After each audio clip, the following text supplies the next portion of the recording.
दोस्तों अक्सर लोग कहते हैं कि पढ़ाई में मन नहीं लग रहा। दोस्तों अपने मन को दिखाओ कि आप क्यों पढ़ रहे हो, वो पढ़ाई आपके लिए इतनी ज़रूरी क्यों है। उसे अपने सपने दिखाओ कि अगर मैंने आज पढ़ाई नहीं की ना तो मेरा ये गोल जो है वो अचीव नहीं हो पाएगा। उसे दिखाओ कि आपके पढ़ने से आपके माता पिता की आपसे कितनी उम्मीदें जुड़ी हुई हैं। जब भी वो कहे कि अरे नहीं थोड़ा आराम कर लो, मन है वो तो कहेगा ही। उसे कंफर्ट में रहना अच्छा लगता है, तो जब जब कहे कि ना ना ना आप उसे को करना है वरना सपने चले जाएंगे, उम्मीदें टूट जाएंगी। इसीलिए अपने मन को समझाइए। Hello everyone, my name is Shivika and I am studying in class 10th। आज के इस वीडियो में हम सीबीएसई क्लास 10th मैथमेटिक्स की chapter 11 areas related to circles की जो एक्सरसाइज 11.1 है अकॉर्डिंग टू न्यू सिलेबस, उसके 5th क्वेश्चन को सोल्व करेंगे। तो आइए शुरू करते हैं। यहाँ पे हमारे पास 5th क्वेश्चन क्या गिवन है। In a circle of radius 21 centimeter and arc subtends an angle of 60 degree at the centre. ठीक है, सेंटर के ऊपर 60 डिग्री का एक एंगल बन रहा है और रेडियस हमारा 21 सेंटीमीटर है। ओके, हमें क्या क्या निकालना है? 3 चीजें निकालनी है। पहला the length of the arc, उस आर्क की लेंथ। ओके, उसके बाद है area of the sector formed by the arc, उस आर्क से जो सेक्टर बना है। अब वो हम सर्कल बना के देखेंगे तो उसमें देखेंगे कौन सा सेक्टर है, मेजर है या माइनर है, तो वो समझ के हम देखेंगे कि उसका सेक्टर का एरिया क्या होगा, वो निकालना है। तीसरी चीज निकालनी है area of the segment formed by the corresponding code. अगर एक सर्कल बन रहा है, सर्कल में आर्क है, तो एक कोड भी है, तो उस कोड के अंदर जो सेगमेंट बनेगा उसका भी एरिया निकालना है। 3 चीजें हैं, एक एक करके हम निकालेंगे। सबसे पहले हमें क्या कहा गया? सर्कल की बात की गई, जो सबसे पहले उसको है length of arc. Length of arc निकालेंगे, लेकिन पहले इस सवाल को फिगर में तो उतार दें कि क्या क्या हमें करना होगा। सो एक सर्कल बना लेते हैं। ठीक है, so this is our circle. ये एक सर्कल मैंने बना दिया। इसमें क्या कहा गया है कि सेंटर है यहाँ पे। ठीक है, एक आर्क है। सो लेट्स से मैं ये आर्क यहाँ से ये मान लेती हूँ, this is our arc A B. तो फिर एक रेडियस भी है। ठीक है, ये हमारी आर्क हो गई, ये हमारे रेडियस हो गए कितने कितने 21 सेंटीमीटर के। यहाँ एक एंगल बन रहा है कितने का? 60 डिग्री का। सेंटर पॉइंट को भी नाम दे दें, चलो दे देते हैं ओ ए बी। इतनी चीजें हमें सवाल में दे दी गई हैं। अब हम निकालेंगे सबसे पहला हमारा length of arc. First length of the arc. अब आप मुझे ये बताओ लेंथ ऑफ आर्क निकालने का फॉर्मूला क्या है? आर्क की लेंथ निकालने का हमने एक्सप्लेनेशन वीडियो में अच्छे से समझा था, बकायदा आपने खुद बनाया था कि अच्छा आर्क वो तो एज पे होती है सर्कल के, सर्कल का एज मतलब सर्कमफेरेंस। तो सबसे पहले तो अगर छोटे वाले की निकालनी है, माइनर की बात हो रही है क्योंकि यहाँ पे माइनर ही बनेगी, तो ये हो जाएगा थीटा अपॉन में 360 इंटू 2 पाई आर, जो कि हमारे किसका फॉर्मूला हो जाता है? सर्कमफेरेंस ऑफ सर्कल का। और ये पूरा बन के हो गया आर्क निकालने का, आर्क की जो लेंथ है उसको निकालने का। तो क्या अब हम यहाँ पे वैल्यू पुट करें और फटाफट फटाफट आंसर निकाल लें? जी बेशक। थीटा कितना दिया है आपको? 60 डिग्री दिया है, तो नीचे आ जाएगा अपॉन में 360 इंटू 2। पाई कितनी है? तो देखो पाई आपको मेंशन नहीं की गई है, तो क्या है भैया पाई नहीं दी तो 22/7 लगा देंगे, तो लगा दो।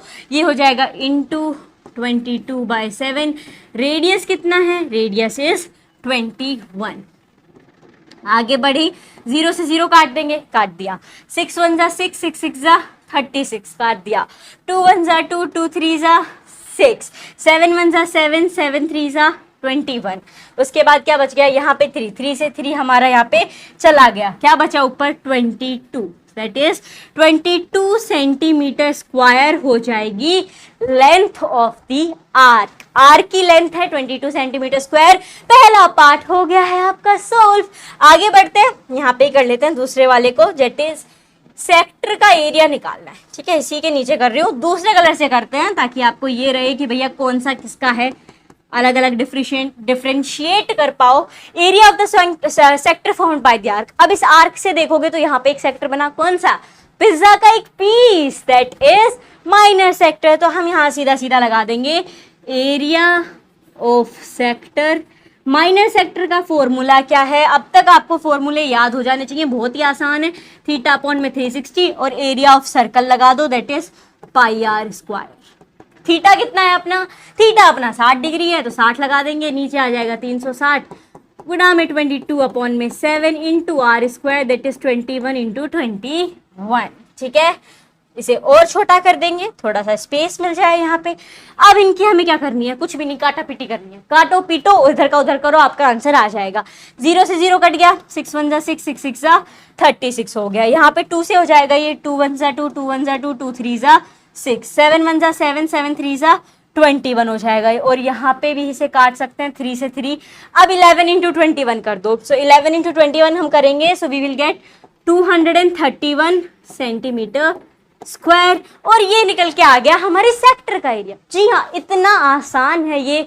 आसान कब लगा, जब फॉर्मूला याद होगा। तो ये फॉर्मूला हमें याद था। लेंथ ऑफ द आर्क निकाल ली, एरिया ऑफ सेक्टर निकाल लिया। अब क्या बच गया, तो इसे हम कर देंगे थोड़ा सा इधर, और अब जो बचा है उसे निकालेंगे। बचा क्या है हमारा, सेगमेंट का एरिया। अब यहाँ पे सेगमेंट क्या बनेगा आपका, एरिया ऑफ सेगमेंट। जैसे ये था हमारा, ये अपना ट्राइंगल है, हाँ है, यहाँ पे ट्राइंगल बन गया।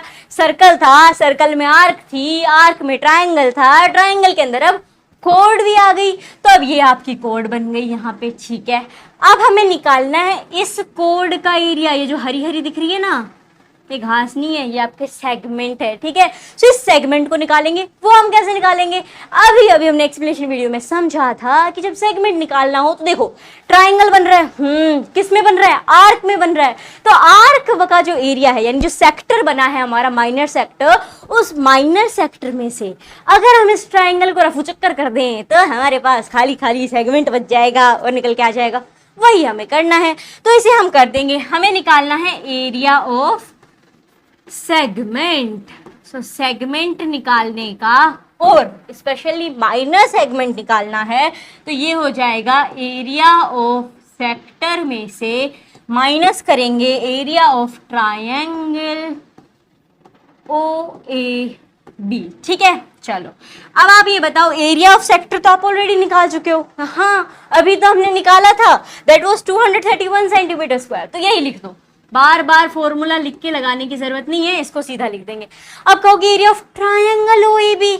अब ये जो ट्रायंगल OAB है, पहले तो ये समझो कि किस किस्म का ट्रायंगल है, या किस किस्म का है। 21 और 21 अपोजिट साइड्स हैं, हाँ आपस में इक्वल है क्या, हाँ दोनों 21 21 हैं, इसीलिए तो इनके अपोजिट के एंगल्स भी इक्वल होंगे। हाँ, तो ये भी 60 डिग्री होगा और ये भी 60 डिग्री होगा। अब जब ये दोनों 60 डिग्री हैं, यानी तीनों के तीनों एंगल 60 डिग्री, तो तीनों की तीनों साइड भी सेम हो गई। हाँ, ये तो हम पढ़ के आए हैं ट्राइंगल वाले में। तो जब ये आपने पढ़ा है तो फिर ये हो गया ना कि जब तीनों साइड हैं तो ये इक्विलेटरल ट्राइंगल। तो ये तो इक्विलेटरल ट्राइंगल है, किंतु परंतु एरिया ऑफ इक्वल ट्राइंगल कैसे निकलेगा, बहुत आसान है। कैसे, हमने एक्सप्लेनेशन वीडियो में अच्छे से समझा था। कौन सा फॉर्मूला लगाएंगे, अंडर रूट में 3/4 A² वाला फॉर्मूला जो है वो यहाँ पे लग जाएगा। सो लगा दो, ये होगा आपका 231, √3 क्या हो जाएगा, सो √3/4 हम ले लेंगे इंटू, अब A² की जगह क्या आएगा, ए है क्या, ए जो है वो आपका जो ट्राइंगल है उसकी 3 साइड है, उन्हें ए नाम दे दिया गया है। A² मतलब 3 साइड जो है उनमें से कोई एक साइड उठा लो और उसका स्क्वायर कर दो। साइड क्या होंगी, रेडियस कितना है हमारा रेडियस 21, 21 का स्क्वायर मतलब 21 इंटू 21। इसे आगे कर देते हैं तो ये आ जाएगा हमारे पास 231 माइनस का √3/4 इंटू में 21 इंटू 21 का स्क्वायर करना है, सीधी सी बात है। तो ये हो जाएगा 441। अब हमारे पास क्या बच गया, तो यहाँ पे अगर आप देखोगे इसे, ये जो 4 है ये इसके साथ मल्टीप्लाई हो रहा है, हाँ मल्टीप्लाई तो हो रहा है। तो ये अगर हम इधर ले आए, हाँ इसके साथ इसे मल्टीप्लाई कर दें, ओके, नीचे हमारे पास 4 बच जाएगा। ठीक है, तो ये कैसे लिखा जाएगा, ये लिखा जाएगा 231 माइनस का sign as it is, okay minus का साइन एज इट इज, 441 √3 से क्या हो रहा है मल्टीप्लाई, तो मतलब हम लिखेंगे कि 441 को गुणा कर दिया √3 से, अपॉन में रखा है 4, और यही होगा आपके सेगमेंट का एरिया। जी हाँ, 231 माइनस 441 इंटू √3 अपॉन में 4 centimetre square is the area of segment. और इसी के साथ आपका सवाल नंबर 5 हो गया है समाप्त। जी हाँ, 3 के 3 पार्ट थे, तीनों हमने कर दिए, बहुत आसानी से हो गए क्योंकि हमें फॉर्मूला याद थे। सो आई होप आपको ये सॉल्यूशन समझ में आ गया होगा। समझ में आया हो तो इस वीडियो को अपने दोस्तों के साथ शेयर करें, ताकि वो भी, पहली बात तो ये 3 पार्ट हैं तो इनमें ये कंफ्यूज ना हो कि सेक्टर, सेगमेंट और आर्क पहला कौन सा निकालें, और सेक्टर और सेगमेंट में भी फॉर्मूले इधर के उधर ना करें। सो स्टेप बाय स्टेप कैसे हमें निकालना है, कौन सा फॉर्मूला लगाना है, ये वो भी समझ सके, उसके लिए इस वीडियो को उनके साथ शेयर कीजिए। मिलते हैं एक नए वीडियो के साथ, धन्यवाद।